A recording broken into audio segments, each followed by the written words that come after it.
네, 오늘 함께 이야기 나눌 분들 소개해드리겠습니다. 민주사회를 위한 변호사 모임 언론위원장인 이강혁 변호사, 또 원승현 시청자평가원, 그리고 송태호 YTN 시청자센터장 나오셨습니다. 안녕하십니까? 네, 안녕하십니까? 자, 이번 주도 버닝썬 관련해서 수사 속보가 좀 쏟아졌고, 특히 이번 주에는 정치권 뉴스가 좀 많았어요. 이 2기 내각 후보자들 인사청문 관련해서 뉴스 속보가 계속 쏟아졌고, 또 막판에는 보궐선거 소식도 있었고요. 이번 한 주 YTN 뉴스 어떻게 보셨습니까? 예, 우선 기억나는 것은 주중에 있었던 그 막판 대역전극이 펼쳐졌던 그 보궐선거 방송이었던 것 같은데요. 예. 다른 지상파나 종편에서는 개표 결과를 전달하는 것 외에 따로 개표 방송을 하지 않는 가운데에서 그 YTN 실시간 개표 방송을 진행하면서 뉴스 전문 방송으로 존재 가치를 충분히 보여줬다고 생각이 들고, 또 앵커와 패널들의 어떤 안정감 있는 진행이나 결과 분석도 상당히 인상적이었습니다. 다만 극적인 역전의 순간 그 주인공이었던 창원 성산의 그 정의당 여연구 후보 사무실에 설치된 그 현장 중계 설비가 이상이 있었든지 현장 상황이 실시간 전달되지 않는 바람에 그 저를 포함한 많은 시청자들이 어쩔 수 없이 그걸 전달해주는 뉴스 전문 채널을 돌릴 수밖에 없는 그런 상황이었었거든요. 그래서 참 안타까웠던 것 같습니다. 자, 일부 칭찬해 주셨는데 주로 질책이 좀 많으셨던 것 같고요. 자, 그러면은 본격적으로 이번 주 잘한 뉴스, 못한 뉴스에 대해서 이야기 나눠보도록 하겠습니다. 먼저 원승현 평가원님, 이번 주 잘한 뉴스 어떤 뉴스로 선택하셨나요? 네, 저는 지난 3월 27일 방송된 뉴스 바로보기 LPG차가 미세먼지 대책 보도를 꼽아봤습니다. 정부가 미세먼지 대책의 일환으로 LPG 판매 규제를 전면 폐지하면서 이제 일반인도 제한 없이 LPG차를 살 수 있게 됐는데요. 그렇지만 오히려 LPG차가 온실가스를 더 많이 배출한다는 반론도 있기 때문에 무엇이 사실인지 팩트 체킹한 보도였습니다. 다양한 과학적 근거를 바탕으로 정부 방침이 합리적이고 타당한지를 살펴보면서 LPG 판매 규제가 미세먼지 대책으로 실효성을 거두긴 힘들 것이라고 논리적으로 설명해서 유익한 보도로 선정을 했습니다. 다만 정부 정책의 의구심을 넘어서 전 세계적으로 급속하게 진행되고 있는 친환경차들, 전기차나 수소차 등에 대한 대안이나 고민도 함께 담았으면 하는 바람도 있었습니다. 기획이슈팀에서 이제 준비했던 뉴스였는데 아무튼 저희가 참고하도록 하겠습니다. 이강혁 변호사님은 어떤 보도 꼽으셨나요? 예, 저는 지난 27일 보도된 친일파 동상과 마주한 평화의 소녀상을 꼽아봤습니다. 시청자 제보로 친일의 잔재를 찾아나서는 기획인데 그 위안부 할머니들 기리는 상 앞에 버젓이 놓여 있는 친일 인사 동상의 문제를 잘 지적해 주신 것 같고요. 어쩌다 저런 상태가 되는지 저도 참 보면서 좀 놀랍고 황당했습니다. 시청자 제보를 기초로 현장 상황과 경위, 향후 해결 방안 등을 잘 정리해줘서 인상적이었고요. 다만 리포트 뒷부분에서 그 친일파 김갑순의 비석이 세워진 원인 부분은 설명되지 않아서 다소 아쉬웠습니다. 관련 보도를 보다 꾸준하게 이어나가셨으면 좋을 것 같습니다. 자, 센터장님, 특히 이번 이 기획 보도가 의미가 있는 게 대부분 시청자 제보를 통해서 제작이 된다고요? 네, 그렇습니다.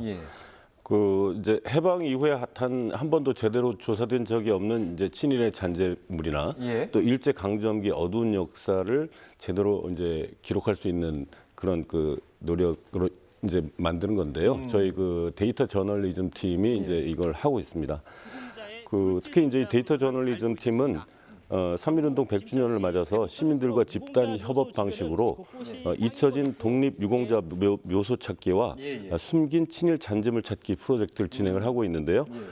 시청자분들께서도 한글로 독립 치시고 점 치시고 네트로 이제 주소창에 입력을 하면은 그대로 그 사이트에 연결이 됩니다. 제보 사이트로. 그래서 거기를 보시고 이제 제보를 많이 주시면은 저희가 보도하는 데 많이 도움이 이제 될 것 같고요. 앞으로도 이제 저희는 이런 그 근현대사의 어두운 역사 이런 것들 우리가 다시 발굴을 하고 찾아내서 반성할 수 있는 계기로 삼기 위해서 열심히 노력하겠습니다. 알겠습니다. 네, 작은 정보라도 좋습니다. 여러분이 주신 소중한 제보는 YTN과 전문가가 검증하고 시민사회와 공유하도록 하겠습니다. 자, 이번에는 못한 뉴스, 아쉬운 뉴스 꼽아보도록 하겠습니다. 먼저 원승현 평가원님은 어떤 보도 선정하셨나요? 네, 저는 이번 주 YTN 보도를 보면서 시청자가 알아야 할 구체적인 내용 전달이나 정보 없이 단순 사실만 나열된 보도를 꼽아봤습니다. 예를 들어서 지난 27일 테이트 모던 대형 박물관 제치고 관람객 1위라는 소식이 전해졌는데요. 이 테이트 모던이 도대체 어떤 곳인지, 또 이곳이 대형 박물관을 제치고 1위를 했다는 점이 어떤 의미를 갖는지 전혀 설명이 없었습니다. 또 같은 날 보도된 보건소에서도 난임 주사 가능하도록 지원 뉴스도 이 동네에서 난임 주사를 맞을 수 있게 하겠다는 박원순 시장의 발언 내용만을 전달했을 뿐 왜 이런 정책을 추진하는지, 뭐 정책과 제도 추진이 타당한지, 또 이 어떤 효과가 예상되는지 이런 설명과 이유 없이 끝나게 되어서 아쉬웠습니다. 자, 이와 관련해서 우리 변호사님도 의견이 있으시다고요? 네, 지난 27일에 방송된 대통령 재산 20억, 재산 늘어난 공직자는 보도하고, 그다음 29일에 있었던 국회의원 4명 가운데 1명은 강남의 주택이라는 보도 경우도 역시 그 현황만 나열하고 마무리가 돼버려서 그 시청자 입장에서 좀 아쉬웠습니다. 단순 사실 전달을 넘어서 그 고위 공직자들이 강남의 주택을 보유하는 그 사회적 의미라든가 또 그 각 공직자별 구체적인 보유 내역이나 또 해명은 무엇인지 이런 것들을 담지 않아서 부족함을 느꼈고요. 자, 사실 뉴스 앵커들도 뉴스를 진행하면서 이렇게 보도국에서 생산된 기사를 읽다 보면 궁금증이 생길 때는 있거든요.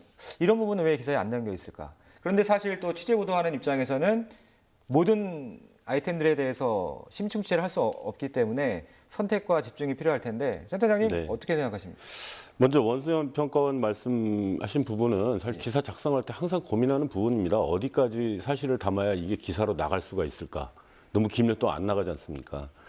또 이제 어떤 세대를 대상으로 하는 뉴스라는 것이 그런 것 드라마나 이런 것이 아니고 모든 연령대가 다 시청하는데 어느 수준까지 정말 표현을 사용할 것인가 이게 고민되는데 그 말씀 매운 채찍으로 알고 더 열심히 좋은 기사 쓰도록 노력하겠다는 답변 드립니다. 그리고 이제 이광혁 변호사님 말씀하신 부분은 먼저 자료를 볼 때 문제의식을 가지고 좀 더 철저히 들여다보면서 상식과 그 어떤 그 변화된 상황을 이제 비추어 기사를 뽑아내는 그런 노력이 더 필요하겠다는 생각이 들고요. 앞으로도 이제 어떤 그 분석과 그다음에 추적에 정말 그 사심 없이 또 내 편 없이 할 수 있도록 그렇게 노력하겠습니다. 자, 이번에는 이광혁 변호사님이 꼽아주신 아쉬운 뉴스 어떤 부분인가요? 지난 28일 있었던 조양호 조한항공 회장이 미 LA 남쪽 부천 별장에서 치과 중이라는 보도를 꼽아봤는데요. 그래서 이런 사생활의 비밀과 자유라든가 프라이버시 침해 그 우려를 좀 제기하게 했다라는 부분을 좀 지적하고 싶은데요. 일반론적으로 봤을 때 개인의 주거를 허락 없이 망원 렌즈 같은 걸로 이제 초점을 맞춰가지고 촬영을 하는 거는 사적인 공간과 생활에 대한 침범으로서 프라이버시 침해의 전형적인 사례로서 학계에서 보통 분류를 합니다. 이번 보도 역시 최근 대한항공 주주총회 결과와 관련해서 어떤 보도 가치가 발생한 것일 텐데 그 주주총회 결과와 관련한 국민들의 알 권리 보장과는 좀 그 별장의 어떤 모습이나 이런 건 좀 거리가 있기 때문에 그렇게 구체적인 모습 보여준 거는 조 회장의 사생활 침해 문제가 있는 건 아니냐는 지적도 나올 수 있을 것 같습니다. 사실 이제 취재 기자들도 늘 항상 이제 고민하는 부분이 이 보도를 통해서 실현하고자 하는 공익이 얼마나 큰 건지, 과연 침해되는 프라이버시를 상쇄시킬 만한 것인지 항상 고민하거든요. 법조인이시니까 좀 조언을 좀 해주시죠.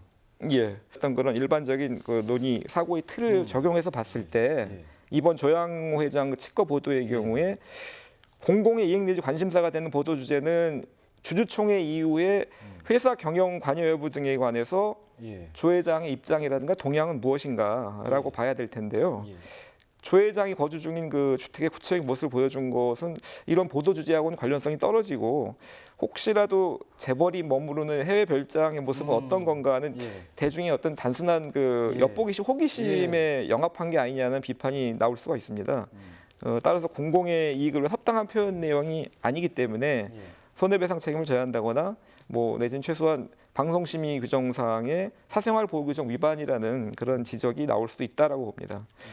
그래서 좀 결론적으로 좀 말씀드리고 싶은 거는 언론인들께서는 뭐 이미 다 숙지하고 계신 사항이라고 생각합니다만 어렵더라도 취재 보도 하실 때마다 개인의 사생활 문제가 관련되는 그 보도에서 과연 내가 국민들의 알 권리 실현이라는 공공의 이익이라는 기준에서 꼭 필요한 보도를 하고 있는 건지 뭔가 그 공공의 이익에 부합하면서도 보도 대상자의 사생활 침해를 최소화할 수 있는 다른 제3의 방법은 없는가라는 걸 계속 지속적으로 고민하면서 그 취재 보도에 임해줬으면 하는 바람입니다. 예. 자, 아무래도 뭐 다매체 경쟁 속에서 이 취재 경쟁을 하다 보면 좀 본질에서 벗어난 단순한 호기심 끌기 그런 취재 관행에 대해서 좀 지적을 해주신 것 같은데 우리 센터장님께서 YTN을 대표해서 좀 한 말씀 해주시죠. 저는 사실 방어를 하고 싶습니다. 이유가 있었을 겁니다. 이 취재 기자가 이렇게 보도한 데는 이유는 있었을 텐데 그것이 정말 알 권리와 또 이 사생활과 관한 항상 충돌하는 거거든요. 그거는. 근데 그것을 이제 어느 순간까지 저희도 소송도 많이 당하고 그렇습니다. 그런데 이제 사실 뭐 저 자신 있으니까 썼겠죠. 그러니까 소송을 당하는 거고 그렇긴 한데 더 주의해야죠. 예, 맞습니다. 주의하겠습니다. 예. 네, 알겠습니다. 오늘 세 분 말씀은 여기까지만 듣겠습니다. 지금까지 잘한 뉴스, 못한 뉴스였습니다. 고맙습니다.